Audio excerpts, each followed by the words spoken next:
नमस्कार दोस्तों, एक बार फिर से स्वागत है आप सबका हमारे समाचार माध्यम हल्ला बोल छत्तीसगढ़ में। दोस्तों, हल्ला बोल छत्तीसगढ़ आज एक और रोचक घटना का जिक्र आपसे करने जा रहा है।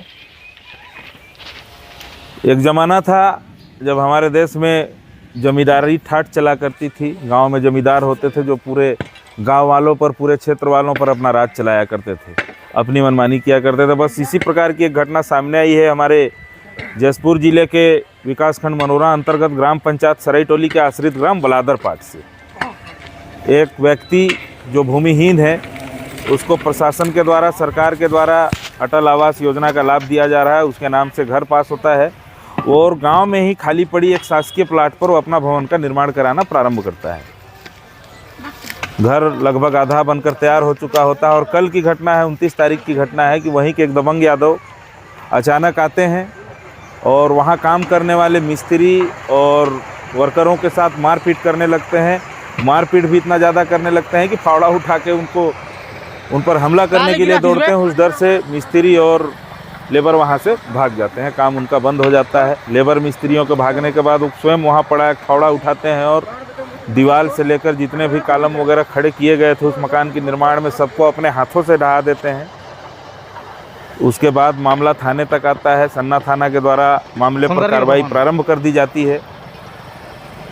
अब ये तो कानून व्यवस्था के अच्छेपन को दर्शा रहा है। जैसे प्रार्थी पक्ष के द्वारा थाने में आकर जानकारी दी जाती है, तात्कालिक रूप से थाना प्रभारी के द्वारा मामले पर संज्ञान में लेकर कार्रवाई प्रारंभ कर दी जाती है। अब देखिए, मामला यहाँ तक है, ये ठीक है, किंतु एक सबसे बड़ी खास बात सामने आ रही है। वो ये है कि उक्त जो आरोपी है वो स्वयं 40 से 50 एकड़ ज़मीन का मालिक है, जैसा कि ग्रामवासी बता रहे हैं। उतने भूमि का स्वामी होने के बावजूद वो खुद भी अपना अटल आवास योजना का जो लाभ मिला है वो शासकीय भूमि पर उठाया है। उसके बावजूद एक गरीब के साथ इतना ज़्यादा अन्याय, उसके आधे बने मकान को ढहा दिया गया। उसके हाथों, उसकी हिम्मत देखिए।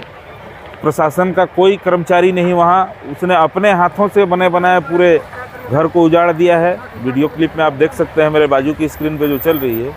तो क्या ये अच्छी बात है? देखिए, हल्ला बोल छत्तीसगढ़ तो इस प्रकार के कृत्य की कड़ी शब्दों में निंदा करती है और सरकार से गुजारिश करती है, निवेदन करती है कि आरोपी को सज़ा तो दी ही जाए। जांच के पश्चात ही वो तो फाइनल हो पाएगा कि वो सज़ा का हकदार है या नहीं है। किंतु उक्त व्यक्ति के द्वारा, जो इस गरीब के द्वारा अधूरे बनाए मकान को ढहा दिया गया, एक एक कौड़ी की मोल समझता, एक एक रुपए को बचाता ही एक गरीब व्यक्ति के द्वारा पैसा जोड़कर अपने मकान को जब आधा खड़ा कर दिया गया था, उसको आरोपी के द्वारा ध्वस्त कर दिया गया। तो हम समाचार माध्यम हल्ला बोल छत्तीसगढ़ की ओर से निवेदन करते हैं प्रशासन से, सरकार से, कि उस गरीब को उसके द्वारा खर्च किए गए रुपए या उसको उठाया गया नुकसान का मुआवजा दिलाया जाए। मैं आपका सिराज, बहुत बहुत धन्यवाद। आप लोग कौन हैं और आप लोग के साथ कल क्या घटना हुआ? मेरा नाम मनोहर है, ये महेंद्र है, झपरा का राज मिस्त्री है। अच्छा, फिर घर में काम कर रहे थे। किसका घर में? जुगेश्वर यादव। कहाँ? बलादरपाट में। अच्छा, हाँ। फिर वजनाथ यादव आया, फिर इसको मारने पीटने एकदम करने लगा, मिस्त्री जी को। हाँ, फिर मैं छुड़ाने के लिए गया, फिर मेरे को भी मारने के लिए कोड़ी से कूदाया, फिर मैं वहाँ से भाग गया। अच्छा। फिर एक जने भी था साथ में, फिर इसको भी कूदाने लगा। फिर मतलब साफ शब्दों में कहा जाए तो वैद्यनाथ आया और आप लोगों के साथ अचानक मारपीट करने लगा। हाँ। तो आप लोग काम छोड़ के भाग गए। हाँ। चलिए, बहुत बहुत धन्यवाद। ये आपका नाम क्या है? मेरा नाम जुगेश्वर यादव है। कहाँ के निवासी हैं आप? गांव सरईटोली बलादरपाट।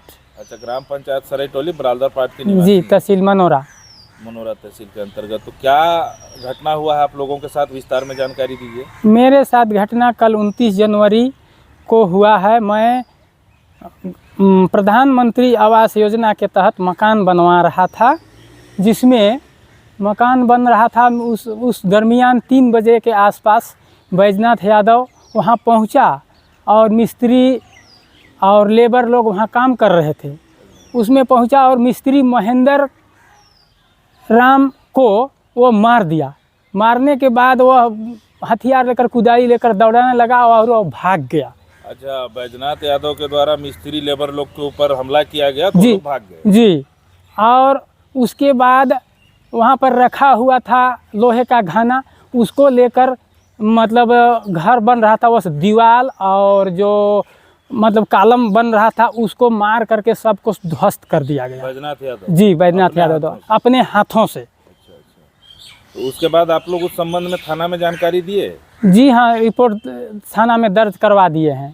थाना में दर्ज करवा दिए? जी। तो आप लोग सरकार से क्या चाहते हैं?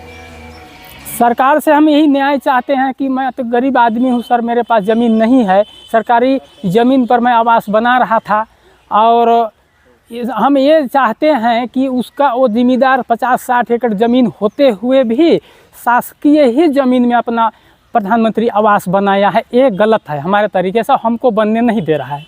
अच्छा, 50-60 एकड़ का मालिक रहते हुए भी वो स्वयं भी सरकारी जमीन पर प्रधानमंत्री? जी हाँ, स्वयं सरकारी जमीन पर आवास बना, शासकीय जमीन पर बना रहे हैं तो आपका घर तोड़ दिया? हम उसके द्वारा हमारा घर को तोड़ दिया गया। कोई प्रशासनिक कर्मचारी था वहाँ जब वो घर तोड़ रहा था या स्वयं वही तोड़ा है?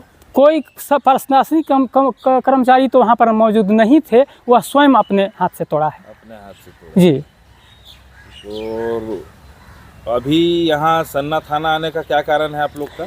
अभी फिर से सन्ना आने का कारण यह हुआ कि उसी दिन मतलब 29 तारीख को रात 8 बजे मेरा घर के पास ही उसका मतलब मकई रखा है, वहाँ पर वो था और उसकी पत्नी उर्मिला हमारे घर में अंदर घुस गई और मेरी पत्नी को गाली देने लगी और बोल रही थी कि तुम्हारा बाप के घर में जाओ, तुम्हारा बाप का ज़मीन जहाँ होगा वहाँ जाओ, तुमको यहाँ रहने ही नहीं देंगे।